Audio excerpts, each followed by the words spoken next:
Germany is a country rich in water resources, but a lot of it is consumed as well. And in some regions, the amount of water used is considerably higher than the amount that's naturally available in the vicinity. These areas are colored yellow and orange on the map. In the Stuttgart area, for example, households and industry use a lot more water than the wells in the region can provide. That's why the Swabians started to construct an extensive long-distance water supply network 100 years ago, with the aim of piping drinking water from the Donau Ried near Ulm to Stuttgart. However, after several dry summers in the 1940s, it became clear that it would only be possible to meet the future needs of the region's growing cities, communities and industries by gaining access to water resources that were further away. The planners turned their focus to Lake Constance. This enormous reservoir seemed to offer the ideal solution. It had very high-quality water that would hardly require any additional treatment, which would save time and money.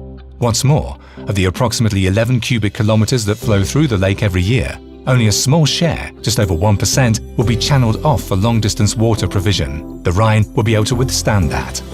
Since 1958, water has been tapped here, near Sipplingen, at a depth of 60 meters. It passes through pressure pipes into a pool. Microsieves and sand filters are then used to remove suspended matter. The water is disinfected with ozone, and chlorine is added so that it does not become contaminated during its long passage through the pipeline.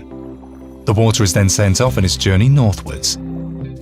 When it comes out of the tap in Stuttgart, the water has travelled over 100 kilometers and its journey has taken several days.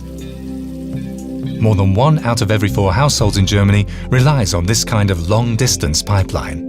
Almost all urban conurbations and large towns make use of water resources from their surrounding areas. The Rhine-Main area pumps water from the Hessian Ried and the Wetterau, while the Ruhr area takes water from the drainage basins of the Ruhr and the Lippe. Bremen gets some of its water from the Harz.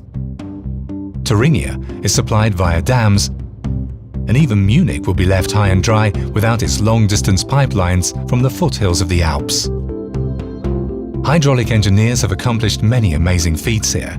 But it's not always been possible without some conflict. Some of the areas from which water is taken suffer from a declining groundwater level, while dams have flooded valuable biotopes and prevent migratory fish from reaching spawning sites upstream.